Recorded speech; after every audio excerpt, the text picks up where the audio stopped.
Muito boa noite. Feliz sábado.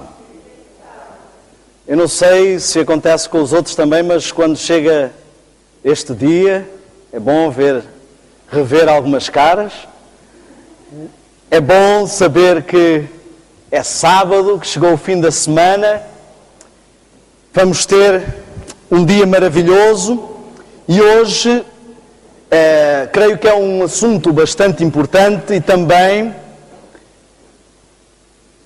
a palestra flui com uma outra alegria, uma outra tranquilidade. Eu queria começar esta noite por agradecer a Deus. Eu quero dizer-vos o seguinte: recebo, e hoje também recebo diariamente. Ontem, por exemplo, estava a abrir a minha caixa de e-mails, estavam cerca de 1100 e qualquer coisa e-mails. As coisas às vezes oscilam, claro que já sabemos que há também ali algum spam. As coisas oscilam e eu tenho às vezes dificuldade em responder. E muitos dos e-mails e das mensagens que recebo no Facebook são pessoas que agradecem pelas minhas palestras. Mas eu quero dizer-vos sinceramente, hoje estava a comentar com a Sara e estava no Facebook uma mensagem que dizia, eu estou a citar, não estou a dizer que concordo ou discordo: irmão, as palestras são espetaculares. Só que dizia as suas palestras. E eu disse assim: sinto-me um ladrão de elogios. Eu quero deixar bem claro, isto é sincero e de coração aberto: estas palestras não são minhas. E não é justo que eu receba mérito por estas palestras. Olha só se não é feio. Eu andava totalmente cego, como se diz, às apalpadelas. Deus teve a misericórdia de trazer até mim informação, e é essa informação que eu estou a partilhar convosco. Que mérito tenho de ouvir dizer obrigado pelas suas palestras, quando elas foram as palestras que me resgataram, digamos assim. Esta informação, eu quero dizer, a forma como vocês têm de agradecer é entregarem-se e submeterem-se a Deus e verem e serem também testemunhos vivos daquilo que Ele pode fazer na vida de cada um. Amigos, hoje vamos falar sobre alimentação e eu gostaria de fazer uma oração ao começar. Santo Deus, estamos na Tua presença e agradecemos-Te por tudo o que nos tens dado. Senhor, pedimos agora a Tua inspiração, a guia do Teu Santo Espírito para falar e para ouvir. Senhor, eu sei que muitas das vezes, como seres humanos, podemos cometer lapsos, podemos não saber encadear as coisas e sabemos que precisamos de ser liderados pelo Teu Espírito. Eu peço que me uses profundamente para passar a Tua mensagem ao Teu povo, em nome de Jesus. Amém. Amigos, hoje vamos andar a oscilar entre várias coisas. Temos um PowerPoint, eu tenho aqui algumas citações e também temos algumas imagens que vamos partilhar. Então vai ser bastante dinâmico. Vou abrir aqui as minhas citações para as ter à mão e vamos começar. A primeira coisa, nós vamos falar então sobre mais um remédio ou agente natural, como queiram chamar, e desta feita vamos falar sobre a água. Este bem precioso, estamos talvez a desfrutar os últimos momentos da história no cenário em questão. Eu li uma reportagem numa revista muito conhecida no Brasil que dizia drasticamente que em breve as guerras entre as nações não serão por petróleo, mas por água potável. E estou tranquilo, ninguém vai chamá-los de alarmistas porque eles não são adventistas. Então, às vezes, quando a gente diz essas coisas, pensa, lá vêm estes alarmistas. Mas ali é uma revista científica. Mas mesmo nós, talvez não estejamos a dar o devido valor ao uso da água. Por isso é que eu pus o remédio, não é só a água, agente natural. Se estiver só ali, o efeito é reduzido. quando nós o usamos convenientemente, o efeito é aumentado. A água é extremamente importante, pois ela está presente no nosso corpo em grandes porcentagens. 60% no adulto, 75% numa criança e no cérebro está a 85%. Bem, precisamos de água para várias coisas. Utilizamos água na respiração, parece que não, mas nos dias frios, quando fazemos, vemos que há vapor, não é? Então, isso nos ajuda a entender. Na digestão, na saliva e nas lágrimas, acho que as pessoas não têm tanta dúvida assim de que há água. Para o controlo da temperatura do corpo, para a elasticidade dos músculos e também podemos encontrar a água em muitas outros alimentos para além da água simples. Mas esta água, quando vem só água, ela praticamente não passa por todo um processo digestivo, mas quando traz, ou quando vem água presente nos alimentos, na fruta ou assim, ela tem que passar por um processo digestivo. Então, ingerir de uma forma ou de outra não é exatamente a mesma coisa.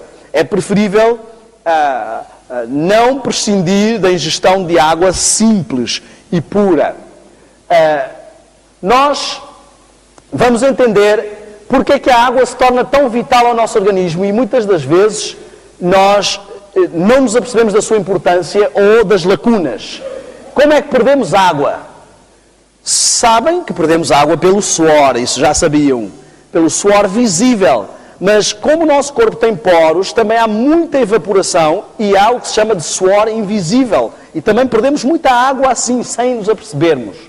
Pela respiração, já falámos aqui, com o vapor de água se nota. Pela urina, acho que também ninguém duvida que perdemos água pela urina. O que às vezes as pessoas não se lembram é que também perdemos água pelas fezes. Então, há várias formas de perder água.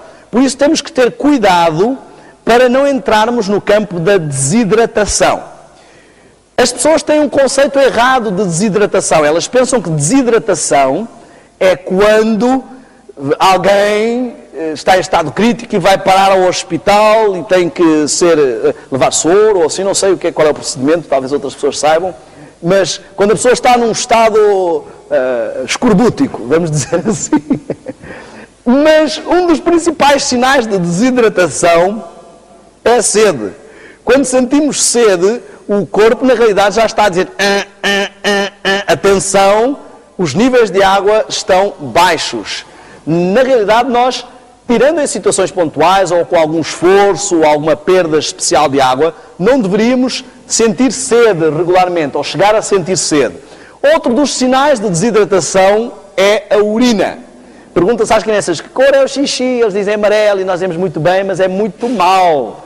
Xixi amarelo ou alaranjado, avermelhado, como em alguns casos já chega, significa que há pouca diluição dos sais e das coisas que se perdem pela urina, há pouca diluição com água.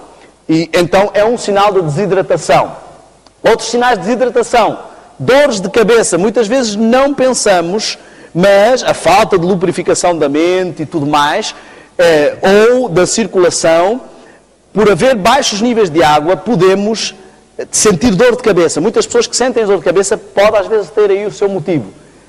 Prisão de ventre, aqueles indivíduos que leem a enciclopédia toda enquanto estão na casa de banho, às vezes não é só um problema comum ou típico. Pode ser que a pessoa não ingira água o suficiente e por isso não há uma lubrificação necessária para essa atividade. Cansaço, como a água lubrifica os músculos, às vezes o cansaço, tanto muscular como mental, pode ser um outro sinal de desidratação. E a pele seca, um sinal talvez já mais notório de que não há água. Imagine que tem que lavar uma pilha de louça. E a meio de estar a lavar a louça falta água. O que é que fazemos? Vemos que a água está a faltar, enchemos um copo e é tudo o que temos de água. O que é que vamos fazer? Bom, se formos um homem, dizemos à esposa, olha, não deu para lavar a louça porque faltou água, não é? Mas se for uma mulher ciosa, uma mulher virtuosa, como diz lá na Bíblia, o que é que essa mulher vai fazer? Vai tentar poupar a água ao máximo para chegar e lavar o máximo que conseguir. Pois é exatamente o que o nosso organismo faz. Ele faz uma triagem para analisar os níveis de água no corpo. Se vê que os níveis de água estão baixos, começa a cortar o excesso ou o desperdício de água nas funções menos vitais. E é por isso que ela depois começa a faltar na diluição da urina, nas fezes ou em outras funções menos vitais. Ela é guardada para as funções mais vitais. Tal como num carro é necessário lubrificar para manter a temperatura, para não queimar as juntas do motor, eu já queimei e sei que não é um cenário bonito, e também no nosso corpo precisamos de água. Agora, muitas pessoas dizem assim, bom, a água está em muitas coisas, então nós podemos ver de várias formas, mas quanto é que precisamos de água bebida, digamos assim? Com certeza que vamos estar a ingerir água em alimentos, mas o ideal é prevenir. Costuma-se dizer 5 copos para viver, 8 para ter saúde e 10 para rejuvenescer. Até fizeram uma poesiazinha, não é? 5 para viver, 8 para saúde ter, 10 para rejuvenescer. Não estamos a falar daqueles copinhos pequenininhos tipo Santa Ceia. Estamos a falar de copos médios, não é? Porque eu sei que isto no princípio pode ser duro. Parece que a coisa mais difícil é beber água sem ter sede. Eu me lembro quando comecei a exercitar a ingestão de água, que aquilo estava assim um arrepio, que a gente parece que não conseguia. Então vamos dar algumas dicas para isso. Canetas e papéis prontos, se quiserem, há muita coisa para tomar nota hoje. Primeira coisa, espalhar água pela casa toda, em recipientes, claro. Ponha uma garrafa na sala, uma garrafa no quarto, uma garrafa na cozinha, uma garrafa na casa de banho, uma garrafa na despensa, garrafinhas bonitas com aquele tomzinho azulado que deem vontade de beber. Segunda coisa, em vez de usar o telemóvel só para SMS, pode pôr despertadores para lembrar a horas certas de beber água. O segredo de começar a beber água é fazer disso um hábito. Depois o corpo pede água mesmo sem chegar a ter sede extrema. E depois criar tipo uma rotina. Pode começar por beber um copo logo de manhã, depois outro copo entre as refeições, depois entre o pequeno almoço e o almoço, depois outro copo entre o almoço e o jantar, ou assim, e um copo também antes de ir deitar, ou um pouco antes, não é? Vão notar que no princípio vão criar uma certa familiaridade com a casa de banho. Vão começar a tratar a casa de banho por tu, não é? Porque o corpo não está habituado e o organismo pensa assim, bom, é melhor não confiar nisto, porque isto nunca houve muita água, agora, não é o que diz o ditado, quando a esmola é muita, até o pobre desconfia. O corpo começa a pensar, será que isto é mesmo para mudar? Mas depois ele vai entrar no ritmo. E o bom será ir aumentando, depois 2 copos, de areia mais ou menos de entre 2 a 3 litros. Também não é bom beber água em excesso. Diz-se que uma pessoa de 1,70 m deve beber cerca de 2 litros, mais ou menos 2,5 litros. Depende da atividade que a pessoa tem. O corpo também consegue gerir. Desde que não se beba muito mais, porque depois isso faz também haver perda de sais minerais, não é? Então, a água deve ser o mais pura possível, temos de ter cuidado, não é? Nós já apanhamos alguns problemas, às vezes, em viagens missionárias, com águas um tanto ou quanto duvidosas, não é? É preciso ter um pouco de cuidado. E ela é algo que, se nós estivermos habituados a outros sabores, poderemos não sentir o verdadeiro prazer. Muitas pessoas se gabam de, quando tenho sede, que água. Aqui no bucho alguns só entra cerveja, outros só entram refrigerantes, outros só entram sumos. Eu quero dizer-vos uma coisa. Quanto mais nos habituamos ao sabor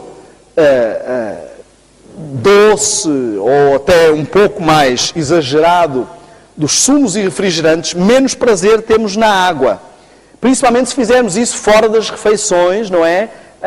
A beber muitos sumos a qualquer hora, o paladar não vai ter prazer em beber água simples. Qual é o problema de beber outras coisas em vez de água? Bom, quando comemos uma comida muito salgada ou muito doce, isso dá sede ou mata a sede? dá sede. Ora bem, se o meu problema é sede, perigo de desidratação, o corpo me avisou que está com sede, eu vou lá e bebo um líquido que a base principal da sua componência é açúcar, eu vou aumentar o meu problema de sede. Mas a tendência que há é quando as pessoas vão beber, quando têm sede, naqueles dias de verão, por exemplo, dá-me uma sede daquela, agora só me apetece um refrigerante gelado. O que é que acontece com esta ingestão? Primeiro, é doce, vai estimular mais a sede. Segundo, é gelada, vai fazer baixar a temperatura do corpo, o que vai dar a sensação de que estamos ainda com mais calor, porque vai parecer que a temperatura ambiente ainda está mais alta. Os tuaregs no deserto, e creio que eles percebem um pouco de calor, eles, quando está calor, eles bebem chá quente. Chá quente? Quem é que aguenta um chá quente? Na hora em que ingerimos essa bebida, custa um pouco mais, até se habituar, não é? Mas o que ele faz é que a temperatura do corpo suba e assim parece que a temperatura ambiente está mais baixa. Experimentem isto. No verão, em vez de tomarem um duche frio, que é o que apetece, tomem um duche morno e vão ver, ou até um pouco quente, e vão ver que saem e têm menos calor. E no inverno, o inverso. O duche frio faz ter menos sensação de frio, não é? Além do mais, muitos refrigerantes, eles estimulam, algumas bebidas, eles estimulam a perda de líquidos. Olhem só, já temos 3 problemas. Aumentou a sede com 2 situações e ainda me faz perder mais líquidos, quando o meu problema já era perda de líquidos.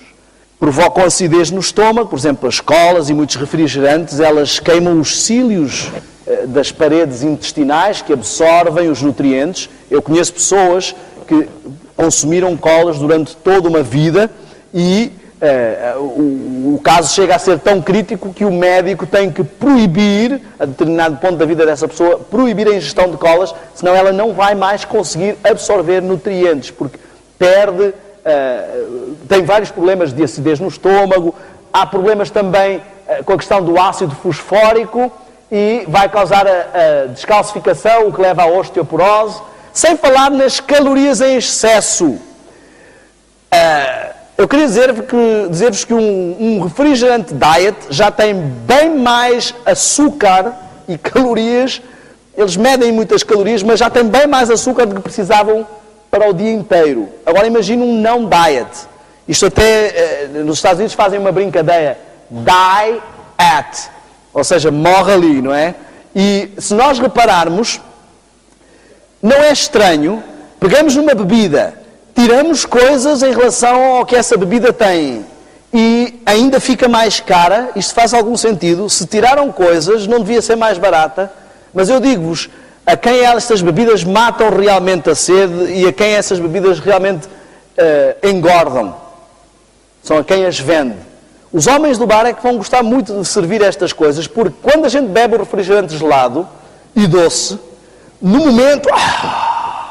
mas daí a pouco aquilo reage no corpo e temos mais sede.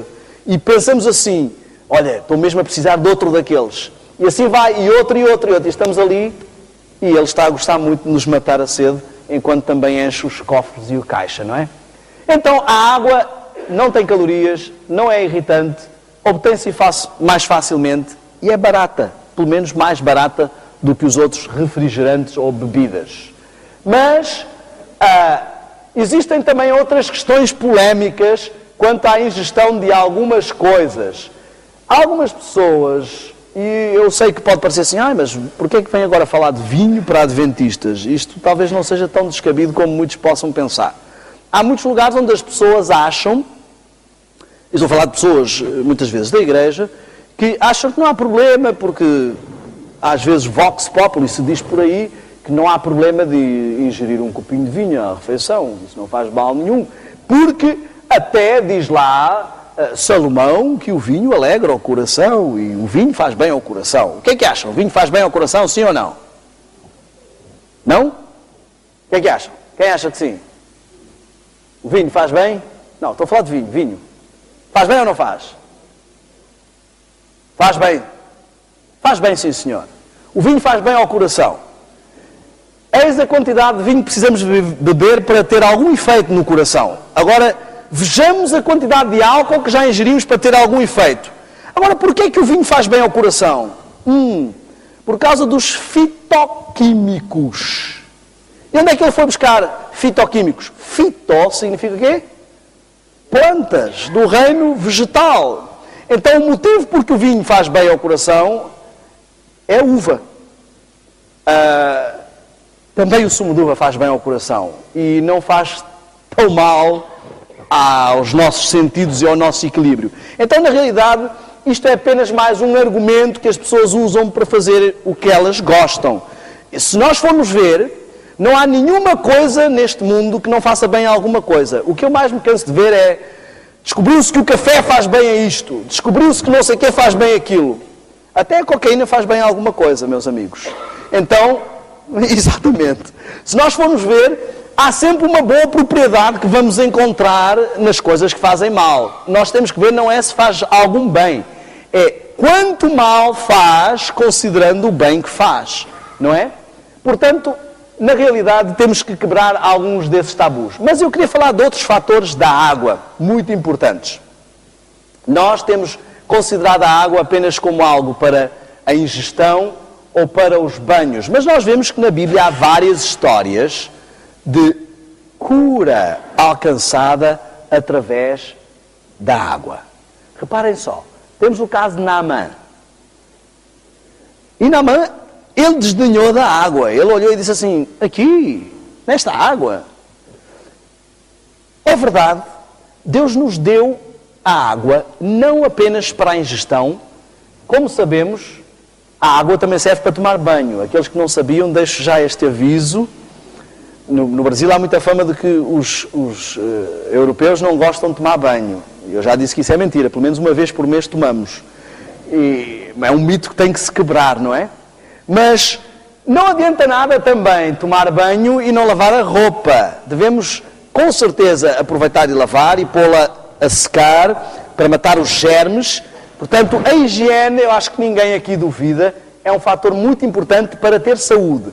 Ela abre os poros, o banho abre os poros e ajuda a respiração cutânea e nos deixa muito melhor em termos de boa disposição. Há muitas pessoas que estão mal-humoradas porque não tomam banho e nós temos que exercitar este remédio. Mas o que muitas pessoas não se apercebem é que a água tem mais propriedades. Todos aprendemos na escola o seguinte: a água existe em estado sólido, líquido e gasoso. Mas o que nunca nos ensinam na escola é quão bem ela faz quando está em estado sólido, em estado líquido ou em estado gasoso. Por exemplo, em estado sólido, ela está a baixa temperatura, ela contrai os vasos sanguíneos. Ela ajuda a parar ou estancar feridas. Em estado líquido ou estado gasoso, por exemplo, quando entra em estado gasoso, começa a água a ficar quente, ela dilata os vasos sanguíneos, ela ajuda na circulação. Então, temos uma série de coisas que podemos utilizar. Por exemplo, um agente natural simples é um contraste, ou em banho de contrastes, ou mesmo um quente-frio, chamado um quente-frio. Tirando as pessoas que possam ter algum problema de tensão sério, mas o colocar os pés na água quente ou as mãos na água quente e depois na água fria e vice-versa, pode ajudar a estimular a circulação. Também pode ajudar a combater problemas de hematomas, problemas de várias coisas. Eu não vou entrar em aspectos muito técnicos. Ou mesmo um banho frio, quente, pode ajudar a dinamizar a circulação. Eu quero dar aqui um testemunho. Eu sofro de enxaquecas hereditárias. Quando eu trabalhava na casa publicadora, ao terminar o amiguinho, era toda aquela ênfase por causa do final de uma revista, o corpo relaxava e era quase certo que eu tinha pelo menos uma enxaqueca. Eu chegava a ter 2 enxaquecas às vezes na mesma semana. E as minhas enxaquecas não são assim aquelas dorzinhas de cabeça, que dá-me a cabeça, não estou muito bem e tal. Quando vem a enxaqueca é daquelas, como se costuma dizer, de caixão à cova, não é? Então, começa-me o pé ficar dormente, a dormência vai subindo, todo este lado fica dormente, a boca dormente, a visão fica cortada, começa a ver como um brilho, fica tudo cortado, não consigo processar bem as vozes, os sons, começa uma dor de cabeça intensíssima, ânsia de vômitos, enjoo, e só há um remédio, cama. E ficava arrumado até o dia seguinte. Então, se me desse uma enxaqueca às 8 da manhã, só voltava a trabalhar no dia seguinte, ainda com alguma dor de cabeça. Na altura, receitaram-me uns comprimidinhos assim, da grossura de um dedo, e mais ou menos deste tamanho, que ainda por cima tinham contraindicações porque faziam mal ao coração. E eu, que já era uma pessoa que sofria muito do coração, muito apaixonado, então é complicado a tomar um medicamento que faça mal ao coração. Aquele medicamento tirava a maior parte dos efeitos negativos, mas ainda ficava um certo mal-estar e uma dor de cabeça. E chegava ao fim de um tempo, às vezes ele deixava de fazer efeito, tinha que mudar para outro medicamento e alternar. Eu sofria bastante. Cheguei a ter enxaquecas tão terríveis de desejar morrer, literalmente, e eu sou uma pessoa muito apaixonada pela vida, mas o mal-estar era muito grande. Vi até uma reportagem no Discovery Channel de um rapaz que tinha enxaquecas quando fazia exercício e que foi utilizado para fazer vários testes com enxaquecas. Imaginem o que é uma pessoa sofrer assim. Então, ele era tipo uma cobaia, foi levado para um laboratório, tinha um ginásio ao lado, ele ia para lá, batia uma bolinha de basquete, começava a suar, começava a enxaqueca e ia para o TAC, para o scanner, fazer os testes. E quando fui para os Estados Unidos, para a instituição missionária, todos conhecem aqui o Dr. Viriato, que ele está inclusive na divisão e tudo mais, falei com ele sobre esta questão e ele me deu uma dica, e isto quase nem foi uma consulta, ele deu-me uma dica muito simples, ensinou-me um remédio muito simples.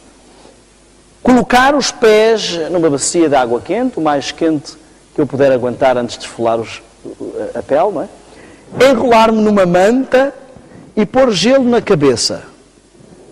Deito-me e descanso um pouco e chega a dar uns 15 minutos, 20 minutos, meia hora e está passado. Sempre com um fator muito importante. Normalmente a minha esposa é que me socorre, porque quando dá o primeiro sintoma, ou começa pela dormência, ou começa pelo brilho intenso. Eu sei que deve haver pessoas aqui que sofrem desse tipo de enxaqueca, e a minha esposa já vem, já me ajuda ali, porque chega um ponto que eu não consigo quase ver. Põe o setting todo, faz-se uma oração, porque uma coisa muito importante que nós vimos ontem é que o toque divino através do humano é um fator fundamental. E eu durmo ali um pouco e acordo novo. É como se não tivesse tido nenhuma enxaqueca. Mas um fator fantástico é que diminuiu não só a intensidade das crises, já fui recentemente apanhado por crises em lugares onde não tinha como fazer o remédio, e elas já não são nem, nem 1/10 da intensidade que elas tinham, como diminuiu a frequência entre elas. Eu chegava a ter 2 e 3 enxaquecas por semana, e hoje chego a ficar tipo 1 ano sem ter enxaqueca. E se eu não fizer nenhuma avaria, às vezes uma noite mal dormida, uma palestra mais longa, alguma coisa assim, se eu não fizer avarias, não vem enxaqueca. Há alguns fatores para aqueles que sofrem de enxaquecas. É claro que é verdade que há pessoas que podem sofrer de enxaquecas por problemas de coluna ou outros problemas crónicos que não vão ser solucionados só com a água. Uma coisa também importante que me esqueci de dizer. Ingiro logo que dão os primeiros sintomas também muita água. Normalmente 1 litro de água logo ali. Alguns alimentos, como os laticínios, podem propiciar não só as enxaquecas, como algumas alergias. Conheço muitos casos de pessoas que só de eliminarem isso deixaram de ter alergias. Então, este é um remédio simples. Eu sou feliz, ele não faz nenhum mal ao coração, pelo contrário, até faz muito bem, porque sinto ali muito tratadinho pela minha esposa, e hoje consigo ter uma vida minimamente normal em relação a essa questão das enxaquecas. Então, a água tem realmente muitas propriedades, por questões de hematomas, vários tipos de feridas e tudo mais, a lubrificação da pele também. Eu queria que nós entendêssemos que todo o aparato da água, é caríssimo isto, não é? Olha só, é muito caro fazer este tratamento. Normalmente os tratamentos não é pelo preço, os tratamentos naturais, simples. Não estamos a falar aqui de mesinhas, não estamos a falar aqui de crendices, daquelas coisas, aqueles remédiozinhos que as pessoas vão ouvindo que se faz e tal, como eu ouvi um indivíduo lá nos Estados Unidos que teve a coragem de dizer que alguém lhe tinha dito que eu tinha dores nas costas terríveis e disseram que beber urina pela manhã que acabava com as dores nas costas. Eu disse ao meu amigo, até pode ser que isso seja verdade. Primeiro, eu não o experimentaria. Segundo, se eu experimentasse, não contava a ninguém. Era um testemunho que não ia passar para a frente. Mas eu não estou a falar destas... Eu já ouvi até uma reportagem na televisão, aqui em Portugal, estava no Brasil, mas vi na RTP aqui, penso que foi na RTP, de alguém que falava e fazia tratamentos assim. Eu não estou a pôr em causa. Mas o objetivo de Deus não é isto. O que estamos a falar aqui é de uma atitude preventiva da saúde. É disto que estamos a falar aqui. De formas de utilização. Este pequeno tratamento com água também pode ser feito preventivamente. Mesmo sem estar a ter enxaqueca, eu posso fazer isso para evitar vir a tê-la. E, como veem, é extremamente barato. Sim. A imunidade também. Isto é um fator muito importante, a água, para as nossas defesas. Bom, da água vamos passar para os sólidos.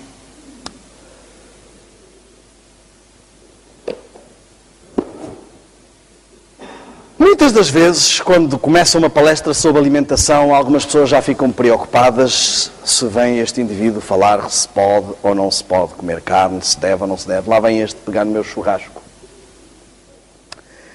Eu não estou aqui para pegar no churrasco de ninguém. Quero dizer-vos que durante muito tempo fui McDonald's lacto-vegetariano e achava que eu era vegetariano normalmente, mas que também não era um extremista, desses que não come carne nunca. Então de vez em quando ia lá ao McDonald's e comia 2 Big Macs. Ou 3. O que eu nunca fui capaz de fazer, não sei se vocês são capazes, isto é, eu nunca fui capaz, é de orar pela comida. Ao chegar ao hambúrguer, eu olhava para aquilo e abençoa isto, pim, e comia o mais depressa possível para a consciência não pesar. O fast food é um fenómeno interessante, mas nós estamos aqui a falar no contexto da guerra dos sentidos. E eu queria que vocês entendessem e escutassem esta palestra neste contexto. Nós vamos analisar algo muito interessante. Podes-me dar a minha Bíblia, por favor? Apesar de eu ter aqui os textos, eu gostaria de incentivá-los. Já temos ali um texto do Espírito de Profecia.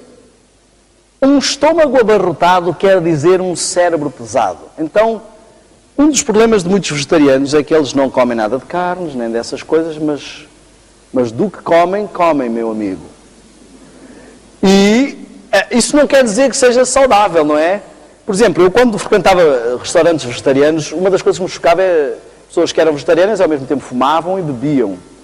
Então, às vezes, nós temos pequenos contrassensos. Mas se nós repararmos, eu queria que entendêssemos quão sério é este aspecto. A Bíblia começa com um problema de entrada do pecado. E como entrou o pecado no mundo? Pelas mulheres? Pelo apetite. Se nós formos a Gênesis 3, vamos ver a queda do homem, estão envolvidos praticamente todos os sentidos, mas a ênfase principal está no apetite. Nós vemos que Eva viu a fruta, ela devia exalar um aroma fantástico, tocou na fruta e provou a fruta. O ponto de queda do homem estava no apetite. Depois é que começou, depois dela ter sido tentada quanto ao apetite, é que o diabo começou a falar com ela, para convencê-la a comer a fruta. Mas ela foi tentada por todos os sentidos, com forte proeminência no apetite. O segundo problema que vemos ali Nós vamos voltar a falar sobre esta questão amanhã, quando vimos o antídoto de Deus para o pecado. O segundo problema é a presunção. O diabo começou a dizer-lhe coisas e ela achou-se que estava em capacidade de dialogar com o diabo e de pôr em questão aquilo que Deus disse. E o terceiro problema é a adoração. Esta é a sequência do pecado. Ela achou que tinha capacidade ou poder para estar ao nível de Deus, desejou estar ao nível de Deus e entrou num problema de idolatria. Se nós avançarmos um pouco mais para a frente, se formos ao livro de Daniel, nós vamos encontrar também, nos primeiros capítulos de Daniel, o mesmo padrão de tentação. Logo em Daniel 1, Daniel e os seus amigos são tentados com o quê? Com o quê? Os manjares do rei. Apetite. Em Daniel 2, o rei tem um sonho e vai ser interpretado esse sonho por Daniel. Os seus amigos são achados 10 vezes mais sábios que todos os outros. Isso podia levar Daniel à presunção. Ele e os seus amigos resistiram à primeira tentação, o apetite, mas agora vem a tentação da presunção. Daniel, não há ninguém tão sábio como vocês, não há ninguém que consiga adivinhar sonhos como tu. Tu és fantástico. E Daniel diz, eu não vou cair nessa tentação da presunção. Não sou eu que sou fantástico, há um Deus no céu. E no capítulo 3 vemos uma estátua de ouro e vem a terceira tentação, a adoração. O caminho para a queda do homem começa, na maior parte dos casos, pela boca. Pela boca morre o peixe e pela boca o homem cai em pecado. Vejam que é um caminho direto até à adoração. Primeiro, nós sentimos-nos tentados, depois somos presunçosos a ponto de questionar ou racionalizar a nossa tentação e depois caímos num problema de adoração. Se avançarmos um pouco mais para a frente e formos ao livro de Mateus, nós vamos ver em Mateus 4, quando o inimigo vem tentar a Cristo, qual é o padrão que ele segue? Primeira tentação, qual é? Apetite. Segunda tentação, presunção. Olha, tu és o Filho de Deus, podes atirar-te daqui do pináculo do templo que não te acontece nada. Os anjos estão à tua disposição. Terceira tentação, adoração. Olha, para que é que vais morrer aí na cruz? Basta uma ajoelhadinha aqui, só para reconhecer que eu tenho talento, que eu também sou uma pessoa de valor, e não precisas passar por isso tudo. Estão a ver a sequência? Diz o Espírito por si que aqueles que resistirem à tentação do apetite estarão com maior força para resistir às outras tentações do que aqueles que caírem na tentação do apetite, que estarão mais expostos às outras tentações. Vemos então este padrão de várias formas. Eu tenho alguns textos aqui, eu quase que sinto pena de ler às vezes, porque as pessoas pensam que eu sou inimigo delas, mas há alguns textos que foram escritos para o nosso bem. E eu queria que nós entendêssemos alguns fatores. Há sempre a tendência de dizer, não, ela não descreveu isso para o tempo dela.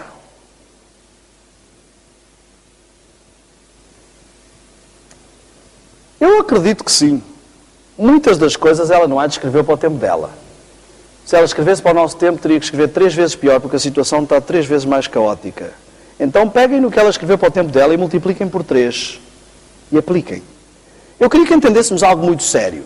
Sem profecia, o povo se corrompe. Perece, diz a King James. Então temos um problema. Se o último profeta que Deus nos deixou foi desde os idos do século passado, e desde aí nos deixou sem nenhum outro profeta, das duas uma, ou é culpa dele que estamos corrompidos, ou é culpa nossa que não percebemos que o último que ele deixou ainda é o que está em vigor. Eu queria dizer-vos o seguinte: Deus sempre teve este sonho de ter um povo que exala e respira saúde. E só isso seria um testemunho extremamente forte. Como dizia Agostinho, prega a palavra insistentemente e, se for preciso, fala. não sou apologista, é verdade que há pessoas extremistas que ficam a bater nos outros, querem que toda a gente seja vegetariano. Eu também quero que toda a gente seja vegetariano, mas não fico a bater em ninguém. Sabem porquê? Existe uma diferença entre as pessoas que são vegetarianas e felizes e as pessoas que são vegetarianas e infelizes. Algumas pessoas vivem tão tristes. Eu agora, Deus não me deixa mais comer estas coisas. Queria comer aquilo e não posso. Queria comer aquilo outro e não posso. E depois começam a olhar à volta. Bem, mas aquele ali não é vegetariano. Não, senhor, então sou eu é que sofro. Se eu sou vegetariano, tem toda a gente que ser. Quem não for vegetariano não pode ter cargos. Porque olhem aqui, eu a sofrer a ter que ser vegetariano. Há muitas pessoas que não são felizes por ser vegetarianas. Eu queria mostrar-vos algumas fotografias. Primeiro queria mostrar-vos uma pequena estatística. Vamos mostrar um quadro que nos mostra acerca da importância de uma alimentação livre da carne. E porquê é que os adventistas são considerados um dos povos com maior longevidade à face da Terra? Olhem aqui. Antes da carne entrar no mundo, nós vemos a longevidade. Isto não são os tamanhos deles, isto é como se fosse um gráfico, eles são pessoas, não é? Estão a ver? Até onde foi o vegetarianismo, não foi introduzida a carne, a média é tudo lá pelos 900. Estão a ver? Este aqui é o coitadinho, só viveu 895, coitado. Morreu jovem. Olhem só. Já repararam? Leiam lá. Quando Deus deu a permissão, Ele diz isso e logo a seguir dá a permissão de comer carne. E olhem logo a seguir o que acontece. 100. Viveu um pouco mais de 100, mas foi 600 anos. E começa a baixar, 438 em Arfaxade, e ali vai, 433, 239, 205, Abraão 175, e nos dias hoje 70 anos. Olha o ridículo do tempo que nós vivemos em relação às pessoas. Deus é um Deus misericordioso. Ele quis, as pessoas do início do mundo, Deus é um Deus misericordioso, Ele desejou encurtar o tempo que nós vamos passar neste tubo de ensaio. Mas Ele sempre avisou o seu povo. No início Ele disse assim, olha, eu estou a dar autorização para comerem carne.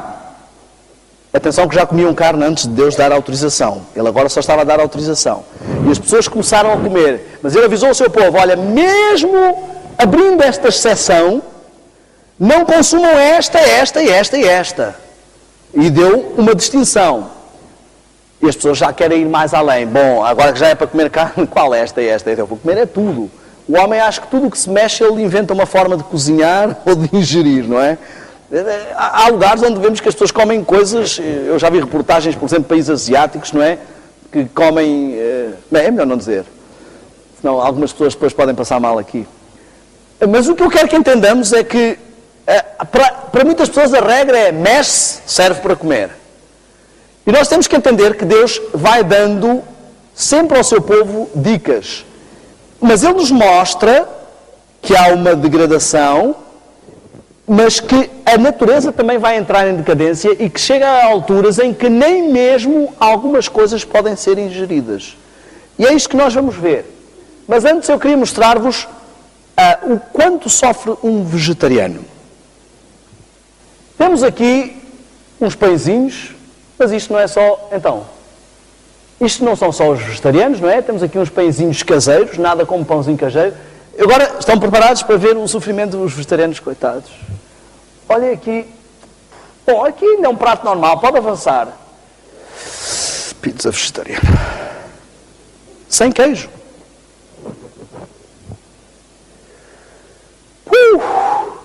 Já estou a sofrer, não estão a sofrer ainda? O vegetariano sofre, principalmente quando só vê as fotografias e não pode comer. Eu vou-vos mostrar o exemplo do sofrimento terrível. Aqui uma pizza mais seca, mais dry, mais fina. Vários ângulos de sofrimento. Opa! Espera aí, temos aí um videozinho. Toca, por favor, esse videozinho. É um testemunho do sofrimento de um vegetariano. Que eu queria que vocês... Say yes, mommy. Yeah, mommy. It's good. Coitadinho do vegetariano, vejam. Ele agora vai começar a passar mal. Jojo, pizza? Pizza, Jojo. Ele vai, com certeza, quando puserem esta pizza sem queijo na boca, ele vai dizer assim, ai, que coisa horrível, não tem queijo. Olha, está a passar mal, está a inchar. Estão a ver? Está a inchar. Olha, vê-se os olhos estão a virar, eu acho. Estão a virar assim. Good, mommy. Are you happy? Deve estar a pedir ajuda. Olha só. Ai, coisa horrível. Oh, pizza sem queijo. Os vegetarianos, coitadinhos, como sofrem. Ai, já chega. Não vamos sofrer mais. Vamos para o doce. Sem queijo. Vamos mostrar alguns doces. Senhoras e senhores, coitados dos vegetarianos, porque ela não disse que não se podia mostrar leite com ovos e com açúcar, que era um grande crime. Aqui está. Sem ovos, sem leite, sem chocolate, sem açúcar refinado, sem fermento químico, saudável e gostoso. Podes passar para o outro. Não há racismo no vegetarianismo. Preto, branco, tudo. Como eu disse, estão a ver? Com pintas, sem pintas. Ah, meus amigos. Pode avançar com frutas, sem frutas. Afinal, quer dizer, pensei que os vegetarianos eram todos uns infelizes, que não tinham nada para comer, coitados. Os principais petiscos. Olha só para isto.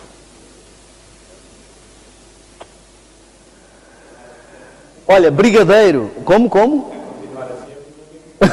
Não tem que acabar mais cedo. Olha, até brigadeiros. Isto aqui há brigas entre vegetarianos também.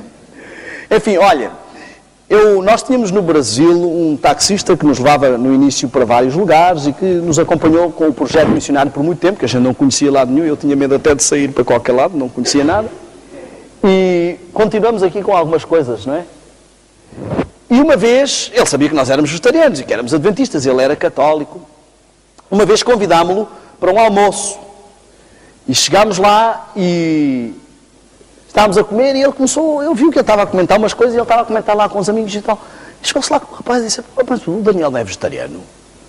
E o rapaz disse, é vegetariano, mas está aqui a traçar na feijoada, olha para aquilo. E chegou ao pé do Daniel, grande vegetariano, aqui, pimba na feijoada. O que foi? Fábio, ele chama-se Fábio. E, Fábio, qual é o problema? Não, você não é vegetariano, está aí a comer essa feijoada, não sei o que. Eu disse, mas a feijoada é vegetariana. Foi o Fábio, tive que o levar à cozinha, que ele não acreditava. Eu nunca tive nenhum adventista que desse tanto testemunho como aquele indivíduo. Cada vez que apanhávamos alguém e que essa pessoa, vamos almoçar, eu sou vegetariano. Mas não é como vocês pensam. Ele é vegetariano, meu amigo, ele é vegetariano, mas vocês não imaginam as coisas que este homem come. Ele não, ficou impressionadíssimo. Tivemos que testemunhar que aquilo era salsicha vegetariana, que era uma série de coisas. Nos Estados Unidos há uma série de coisas para vegetarianos que nunca abandonam o prazer das panelas de carne do Egito. Há até no Natal um peru vegetariano, que tem formato de peru, sabor de peru, cheiro de peru, mas não é peru, é vegetal. Há bacon vegetariano, eu comi em casa do Décio, ele mostrou um bacon vegetariano, eu nunca comi porco, mas aquilo sabe mesmo a porco. Aquele cheiro do porco, dizem que é igualzinho. Só que temos de ter cuidado porque o objetivo é uma alimentação saudável. Se nós não desabituarmos o nosso paladar de determinadas coisas, nunca vamos libertar-nos delas. A minha irmã, por exemplo, abandonou determinadas coisas e ao fim do tempo Deus lhe deu a graça que ela sente nojo de comer determinadas coisas. Os meus filhos, eles estão aqui, não me deixam mentir sozinho. Os meus filhos, quando estamos em casa do meu sogro e ele começa a fazer lá umas sardinhadas ou umas churrascadas, eles literalmente tapam o nariz porque sentem-se enjoados. Aquilo que a gente diz, pá, cheira a sardinha. Pá, cheira a sardinha. É literalmente isto. Tudo é uma questão de hábito. Já pararam para pensar assim? Porquê é que na Índia comem determinadas coisas e dizem que é uma delícia e a gente prova aquilo e diz, pá. Porquê é que na China comem determinadas coisas e é uma delícia e nós comemos, pá. E quando eles vêm e comem os nossos pratos, dizem, como é que vocês conseguem comer isso? Porque nós crescemos e habituámos as nossas papilas gustativas a determinados sabores. As papilas gustativas renovam-se a cada 30 dias. Significa que se nós formos reeducando as papilas com ciclos de 30 dias, elas vão deixar determinados hábitos e vão se habituar a novos sabores. Bom, eu queria que nós... Podemos voltar ao PowerPoint? Temos só mais um testemunhozinho aqui do sofrimento dos vegetarianos. Só mais um videozinho. Vegetariano... Eu bati tanto no chocolate que eu acho que tinha que vos trazer este testemunho. O rapaz, isto não é chocolate, é alfarroba. Vejam como ele, coitado, não gosta. Porque é uma Está comendo alfarroba? Ai.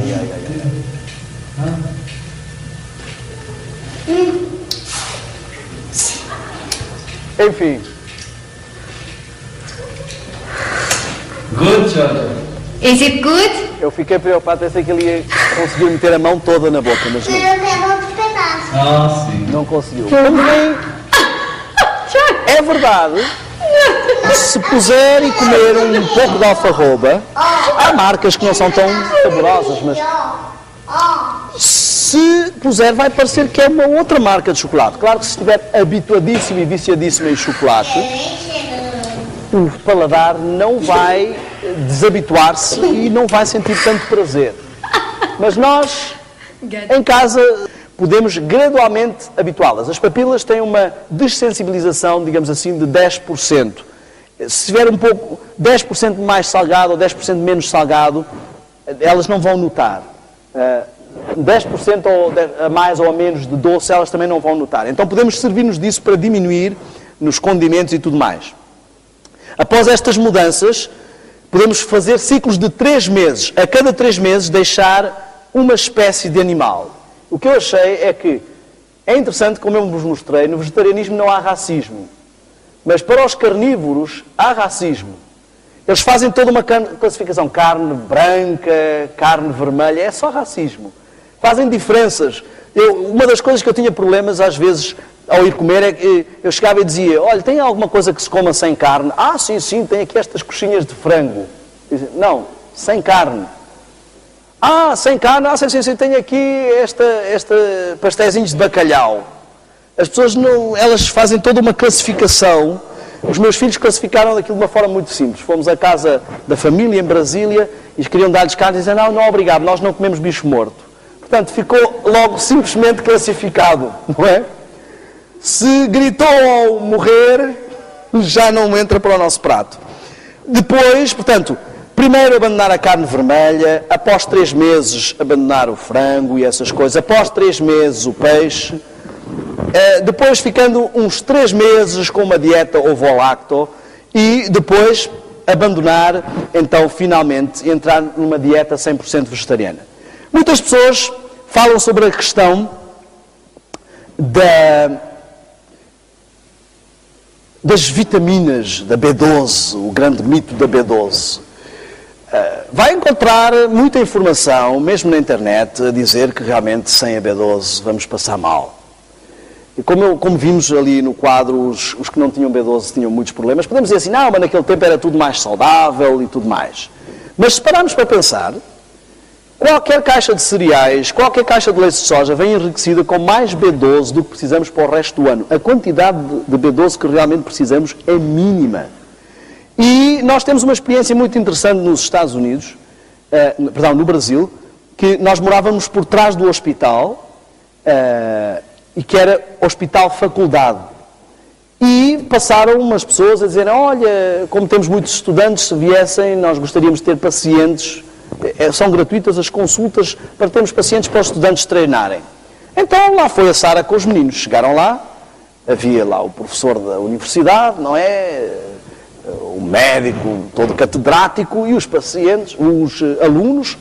E a Sara chegou com os meninos e primeiro ele achou um pouco estranho estarem a falar noutra língua e começou depois a meter conversa, depois viu os exames dele, ficou fascinado. Isto, sim senhora, chamou a atenção de toda a gente. Isto, sim senhora, é que é, olhem para estes exames aqui e tal, hemoglobina 13, estes meninos quase se não fossem crianças pediam para darem sangue e tal. Mamãe, diga aqui a todos estes alunos o que é que os meninos comem. Quando a Sara disse que eles eram vegetarianos, o homem até tremeu nas pernas, começou a dizer, bom, não é bem assim e tal, então vamos ter que receitar aqui uns suplementos. A Sara disse, mas uns suplementos, mas porquê uns suplementos? Não, porque o manual diz que os vegetarianos têm muitas carências, então temos que dar suplementos. Mas doutor, eu não vou agora dar suplementos aos filhos só porque o manual diz. Eles têm que estar com alguma carência. Não, eu vou mandar fazer outros exames. Mandou fazer os exames, vieram melhores que o primeiro. E ele passou a chamar a Sara de mãe teimosa, não é? Porque, enfim, achava que ela... Só que não havia como refutar, não é? Não havia como refutar.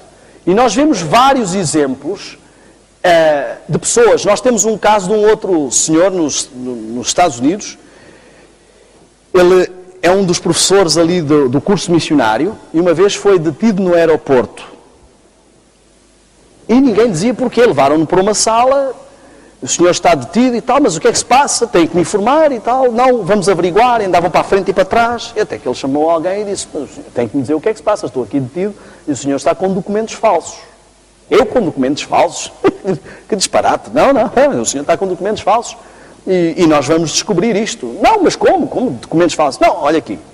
O seu passaporte diz 75 anos e quem olha para si vê-se logo que não tem mais de 40. Então nós não vamos deixá-lo sair daqui. E andaram para a frente e para trás e para a frente e para trás. Impressão digital tal. E depois voltaram todos confusos. Os polícias todos ali à volta. A gente não está a perceber nada disto. Porque... dá tudo certo, é a sua impressão digital e tal, mas isto foi um trabalho muito bem feito. Eu estou-vos a dizer, sou eu e tal. Senta-se aí, deu-lhes uma palestra de saúde ali no aeroporto.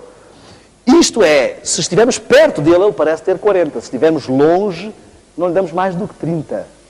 Muitas pessoas podem dizer assim, mas eu conheço muitos vegetarianos que eram vegetarianos e morreram aos 30, morreram aos 40.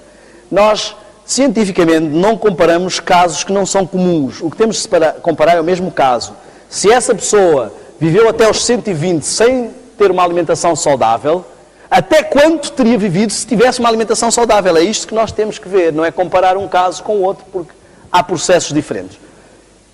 Um estômago abarrotado quer dizer um cérebro pesado. E aqui entra o ponto onde eu quero fechar esta nossa questão. Temos estado a falar sobre a artimanha de Satanás e vocês vão entender porque é importante vigiarmos a nossa alimentação. Quando temos uma digestão complexa, vocês já repararam que às vezes depois do almoço dá aquela moinhazinha e tal, porque o cérebro dispensa circulação para o estômago. Para todo o corpo, exato. Todo o corpo dispensa para o estômago, exatamente. Mas, como falta uma afluência normal de sangue no cérebro, dá aquela dormência. Quanto mais complexa a digestão, mais tempo o cérebro está abaixo do seu melhor potencial. Se vocês repararam, Daniel e os seus amigos foram achados o quê? 10 vezes mais sábios. Porque a sua mente estava 10 vezes mais liberta para raciocinar. Muitas pessoas não se apercebem, não é só abandonar a carne, comidas muito condimentadas, muitos doces, o açúcar em excesso pode causar um processo idêntico ao do álcool, há uma fermentação. Todas estas coisas podem aumentar grandemente o nosso processo digestivo. E isto afeta a nossa vida espiritual. Agora, o interessante é que, normalmente, aquilo que aumenta o processo digestivo também hiperestimula as nossas papilas gustativas, ou seja, hiperestimula o tálamo e o hipotálamo. Estão a ver como voltamos a ter o mesmo problema? Hiperestimula o processo hormonal. Olha só, tudo o que nos diminui a força física enfraquece a mente e a torna menos capaz de discernir entre o bem e o mal. Ficamos menos aptos para escolher o bem e temos menos força de vontade para fazer aquilo que sabemos ser justo. Há mais de 100 anos que Deus já disse isto ao seu povo. Nós temos que entender que o Senhor quer que nós desfrutemos de uma vida plena. Reparem, às vezes entramos na subjetividade. Coisas que Ellen White escreveu para o tempo dela. Por exemplo, eu tenho aqui alguns textos que ela escreveu para o tempo dela. Em geral, usa-se demasiado açúcar no alimento, são a causa ativa de má digestão. Deve-se evitar o uso abundante de leite e açúcar juntos. Isto deve ser o leite do tempo dela. Coitado, aquelas vacas todas saudáveis, provavelmente aquilo fazia mal. Olha outro texto que ela escreveu para o tempo dela. Todos os textos estão lá, estão à nossa disposição. Queijo nunca deve ser introduzido no estômago. Será o estômago do tempo dela? O estômago do tempo dela era totalmente diferente. Ou é o queijo do tempo dela? Quanto mais avançamos, pior estão as coisas, menos segurança há. Há aquele caso daquela irmã que era muito extremista com o vegetarianismo, e um dia o pastor viu-se e disse: olha, irmã, bate aí em toda a gente com essa questão do vegetarianismo, mas fique sabendo que Jesus comeu carne e até comeu peixe já depois de ressuscitado. E ela foi? Sim. Mas não devia.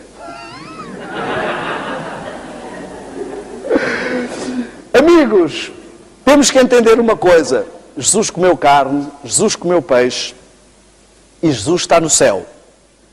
Moisés provavelmente também comeu carne, celebrou a Páscoa e também está no céu. Muitas pessoas comeram carne e estão no céu. Mas a verdade tem fases.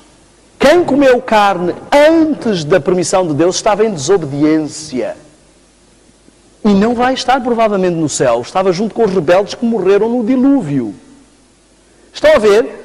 E Deus está a avisar o seu povo de que está a chegar o momento em que é complicado a ingestão de determinados alimentos. Complicado por causa da maldade, diz o Espírito de Profecia, estar a aumentar das experiências que se fazem. Se repararem, no tempo de Jesus não havia vacas loucas, peixes com mercúrio, frango com gripe aviária, não é? Então, nós estamos numa série de fases que são mais complicadas. Já sei o que muitos vão dizer.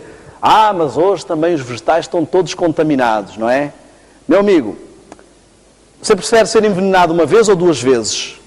Porque o boi come o vegetal que está contaminado e depois leva também todos os hormônios e todos os antibióticos, fica duas vezes contaminado. Então mesmo assim ainda é menos prejudicial ser vegetariano, você vai ser contaminado só uma vez.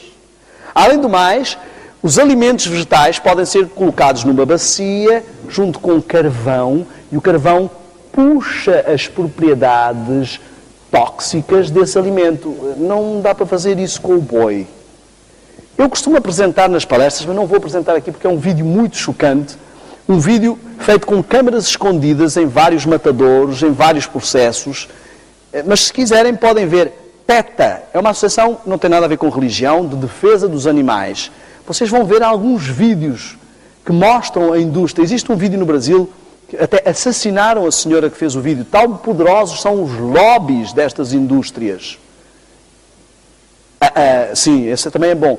Que se chama A Carne é Fraca. Existe outro vídeo, podem ver, assistir no YouTube, Terráqueos. Um vídeo muito completo.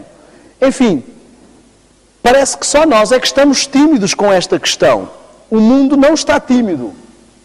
Mas eu queria que avançássemos rapidamente sobre as questões da dieta, da alimentação. Aqui aquilo que já falámos do quanto pode aumentar um tempo digestivo só por complicarmos aquilo que vamos comer. Hábitos errados. Eu preciso falar sobre isto.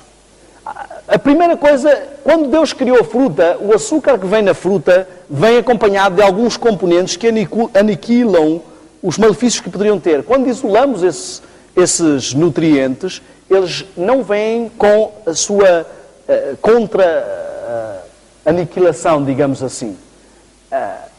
Mas uma das coisas que eu queria falar, acerca do que eu queria falar, é um hábito terrível que nós temos. Muitas pessoas dizem que não têm fome de manhã, que elas acordam e, eu de manhã não tenho fome nenhuma.